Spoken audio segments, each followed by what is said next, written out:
Ladies and gentlemen, I have a new guest with us today, Joseph Whalen. Joseph, thank you so much for taking your time and being part of the Keep It Real show. I'm really Absolutely a excited pleasure. to I'm really excited to have you here. And to just let our listeners know, I'm going to learn not just the IT leadership skills what Joseph has got, he also a podcast host. So I'm hoping to get a couple of good pointers from him on how to do this show better. Joseph, welcome on board and thank you for being here. Well, thank you. I appreciate it, and I'm looking forward to the discussion.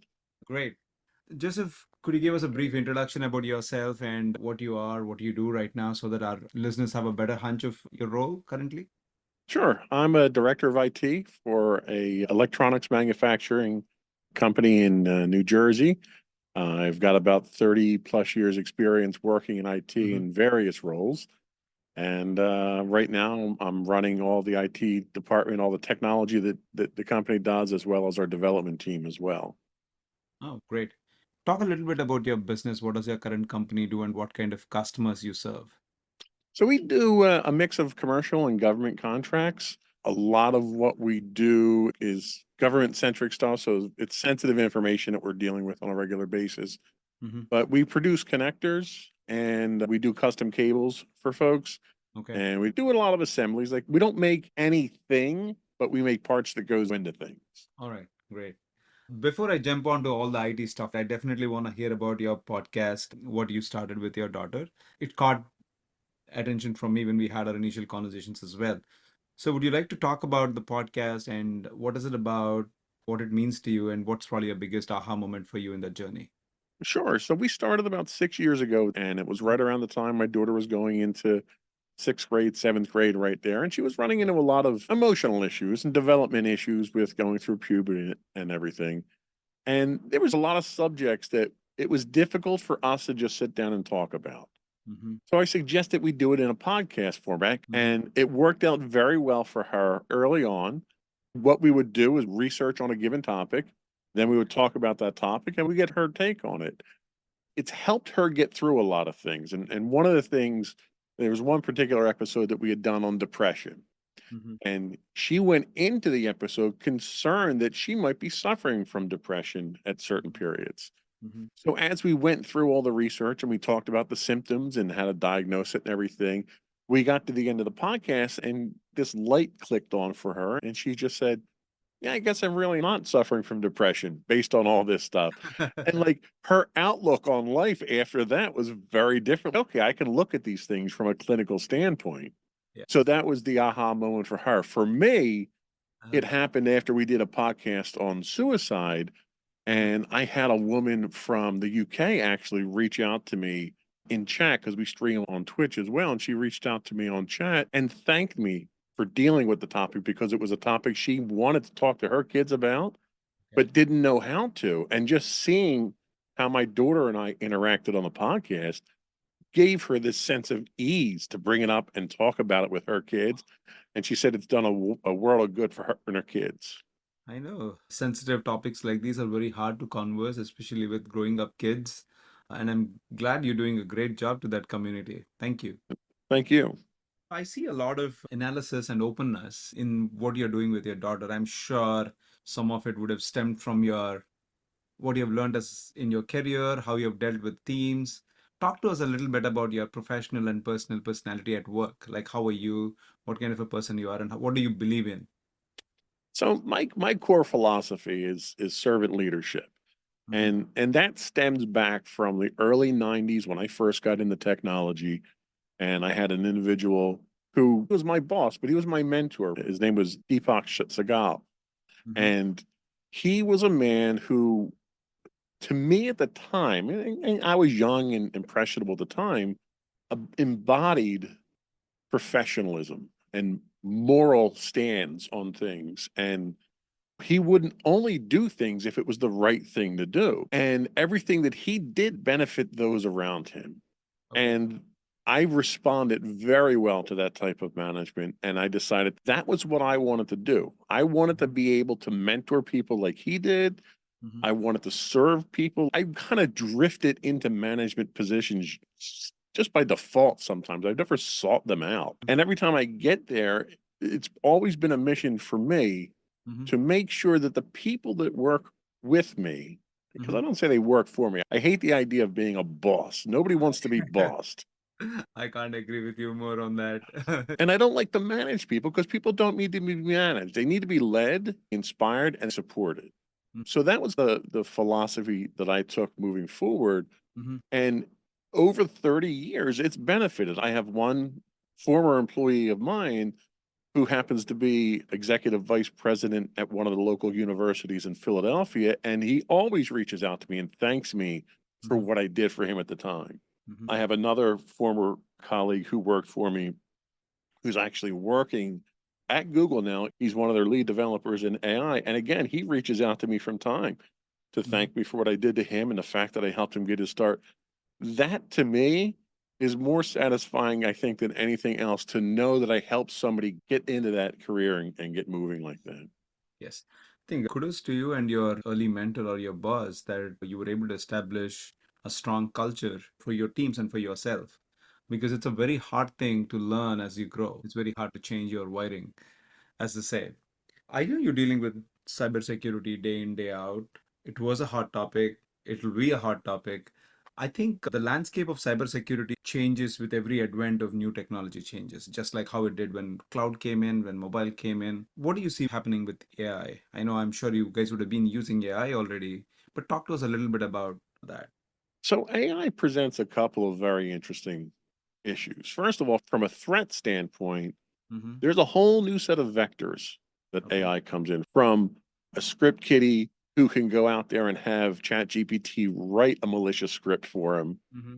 to the point where, like we talked about in our earlier discussion, there are incidents where people are doing real time video deep fakes Mm-hmm. that are so convincing. There happened to be an Australian company. One of their finance employees was asked to move $2 million or something like that into an account he wasn't familiar with. And he did his due diligence, reaching out, setting up a conference call in which the entire executive suite got on a conference call with him and basically said it was okay. And it turned out that entire session was all generated by AI as a deep fake, which I mean, that gets through every protocol that you have. So at this point, when you sit down with people, you need to have some kind of visual reference. Like today, our security color is blue. So if I hold up a blue sign, it's a legit call that Yeah. we're on. It makes it very difficult. So we have to be compliant with government regulations for cybersecurity maturity model certification, CMMC 2.0. And one of the things that we're finding is questionnaires that come to us from our customers constantly. And these are lengthy, time consuming things that we have to go through. You can't just check the boxes. You have to go through and answer all these details. So, one of the things that AI is doing now is helping you fill these out. There are services out there that you pump all your documentation into the AI tool itself, you throw the form through and it'll fill out 95% of that form for you. So it's funny how AI is working on the opposite side of security for us as well. AI itself is, like you said, another piece of technology, and every piece of technology has a different use to it and a different threat vector to it. As it's evolving, and AI has evolved quite a bit just in the last 3 years, what's difficult is trying to figure out what those threat vectors are because they're changing on a daily basis. Yeah, it's like AI versus AI now. Yeah, We buy products to protect against the cybersecurity threats, but they themselves are developed using AI now. yeah. With all of this kind of coming in, right? How are you strategizing the cybersecurity initiatives at your company or in your role? What advice do you have for people at senior leadership roles to strategize for these threats? We're taking it from the standpoint of AI to us right now, we're treating it like an external third party vendor, Mm-hmm. right? So you're only going to give a third party vendor what it needs to do its job. Mm-hmm. You're not going to give them the keys to the kingdom. So you have to have controls that are put in place. You have to have Okay. policies in place to do that. The problem that I see us running into as an industry in general is everybody wants to trust AI. Even when you talk to like your digital assistants, everyone's polite to it. Thank you, please, and stuff like that.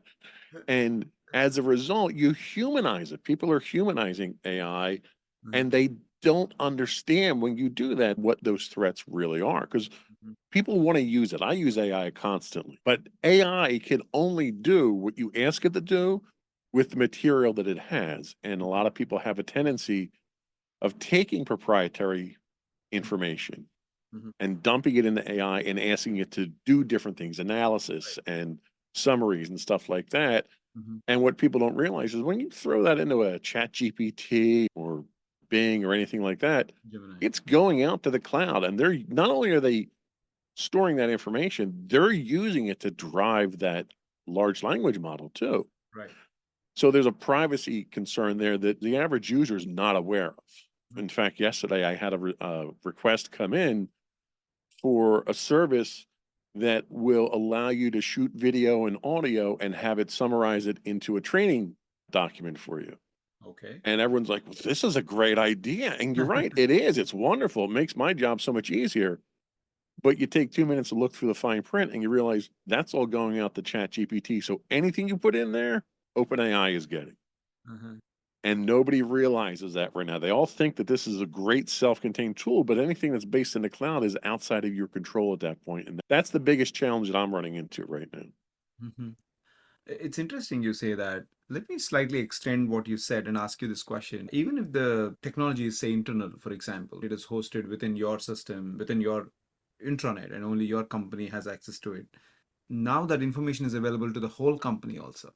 So earlier it was the case that you wouldn't even know, though you had access, probably you wouldn't even know that something like this existed. What do you think about the internal availability or internal advanced availability of information that people can reach out to? What kind of opportunities or threats you see there? So a lot of that has to do with the tools that you're using. For instance, we're prototyping using GPT for All right now as an AI bot in our internal portal that we develop. Okay. And the advantage that we have with that is it uses one of any large language model that you choose from, Mhm. whether it's Correct. Llama or whatever. Mhm. And then you can supplement that with local documents. So we can pump those documents in for reference. Mhm. Mhm. The advantage we have is we can tweak the application through the API Mhm. to allow rule based permissions to which of those local documents that you can have access to. Okay. So I can have an executive document that only my executives have, a sales doc, and so forth. So that when you go through there, the users don't know that they're being restricted from it, which is exactly the effect that we want, but Correct. it's still a fully functional tool. So Absolutely. when people do this, they have to be very careful how they're segmenting their data off at this point in time. I really like the detail you're bringing in. So if you take a step back and look at probably your cybersecurity journey overall in your career, what are the patterns you saw, and probably talk to us one of the challenging problems you have solved in your career. The biggest challenge, and most people that work in cybersecurity, I'd tell you, cybersecurity would be really easy if you didn't have users, right? Users are the biggest threat. The vast majority of security breaches that we've had have been social engineering. Hmm.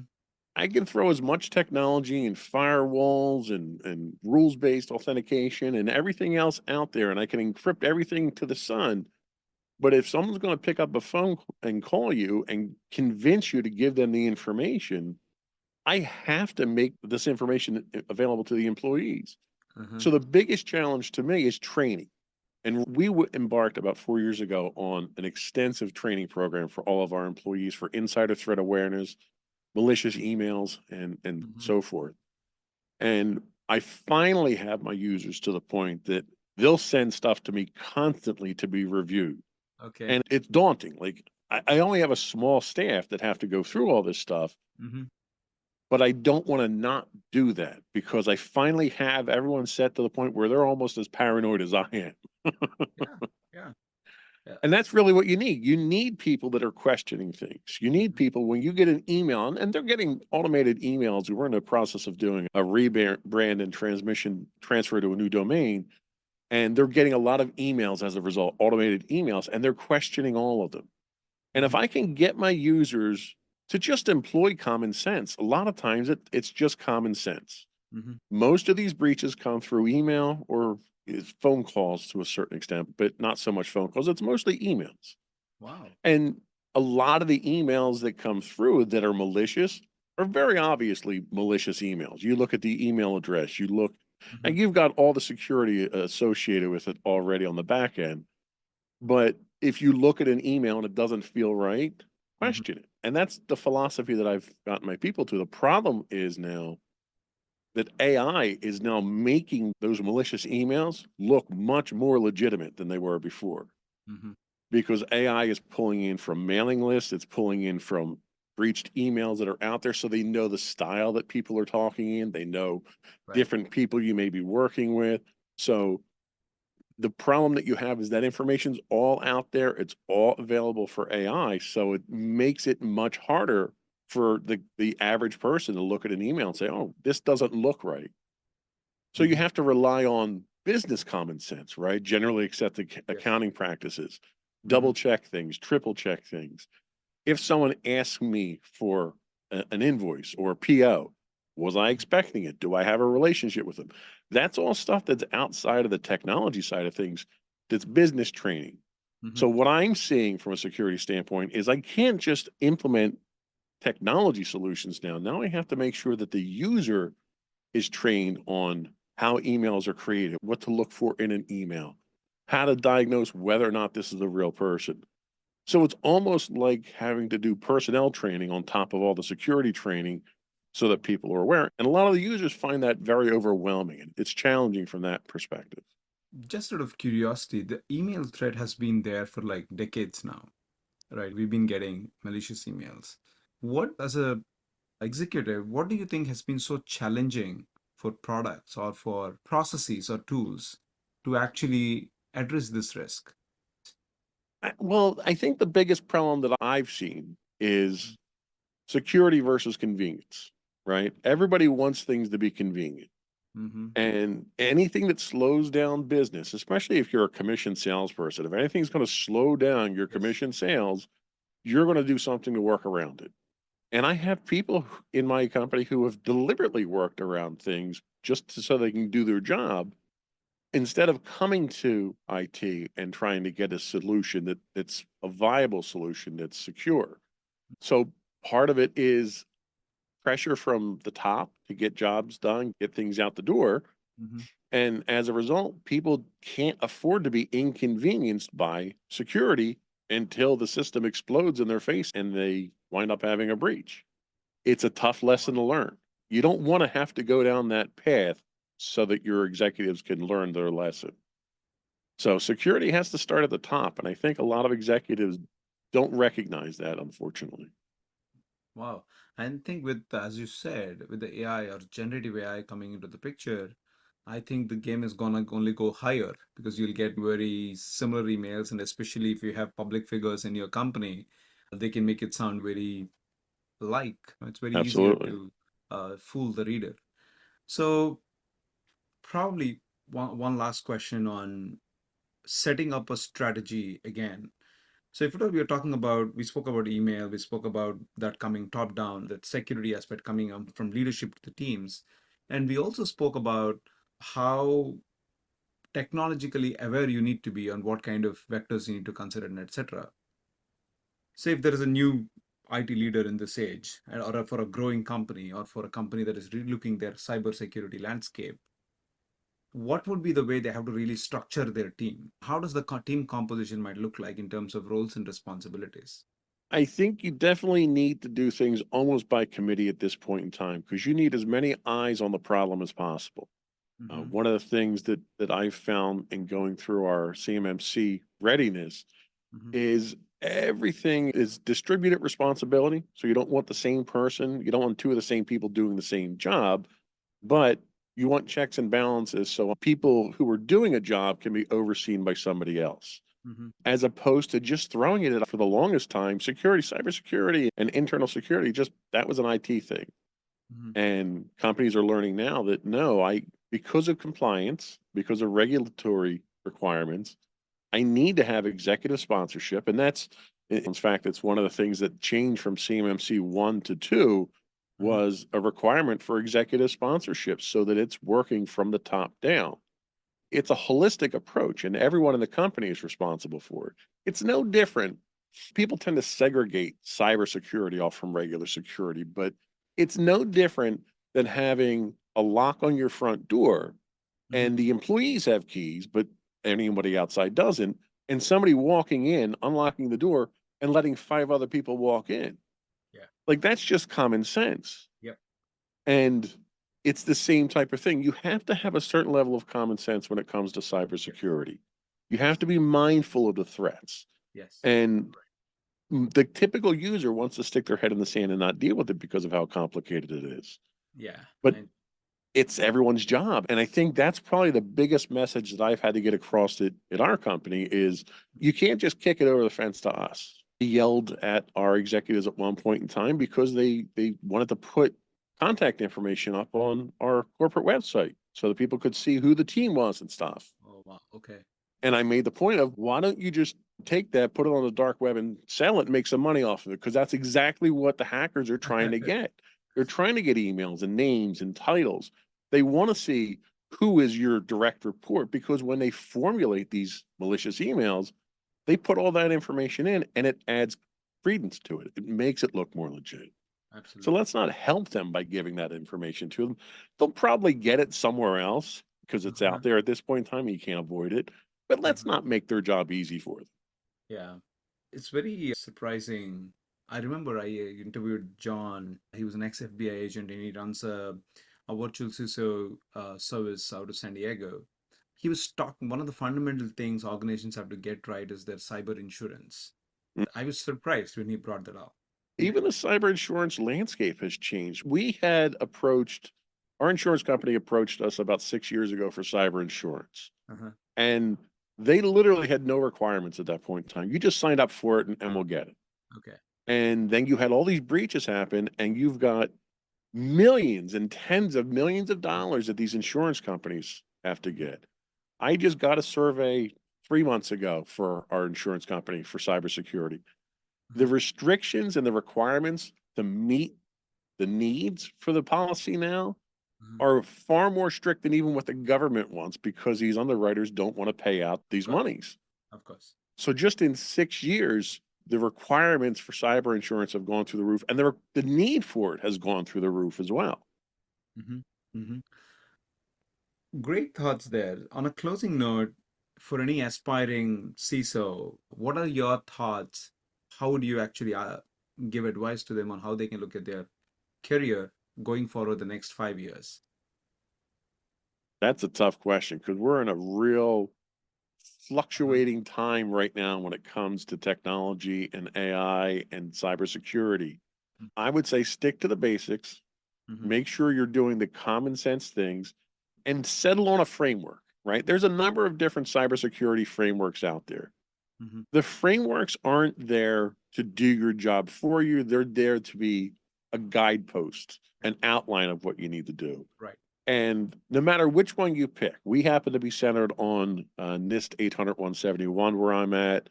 There's a dozen other ones out there that are legit. They're very similar, Mm-hmm. but they look at different things. Make sure you're adhering to a framework at a very minimum rate because it's going to get you in the right direction. Right. And then make sure, I would also say, and I'm not a third party consultant, but I would also say make sure that you have a relationship with an outside third party consultant that can come in, they can do your pen testing for you, they can do your audits for Mm-hmm. you. Nowadays, you need a cybersecurity professional as much as you may have needed an MSP before. Mm-hmm. You don't want to do it all yourself. It's a very expensive endeavor and it's very complicated and it's changing constantly. So partnering with a legitimate, reputable third party is probably the best way to go to make sure you're safe. Okay. All right. Thank you so much for your wisdom and your thoughts. I just didn't realize that we have just flew through our conversation. I would like to really thank you for your time and also wish you and your daughter a good luck on the podcast. And I'll personally go and hear some of the episodes. Thank Well, you. thank you. I appreciate that. I appreciate you having me on. Thank you. Have a Okay. great rest of the day, and I'll talk to you soon. Excellent. Take care. Thank you.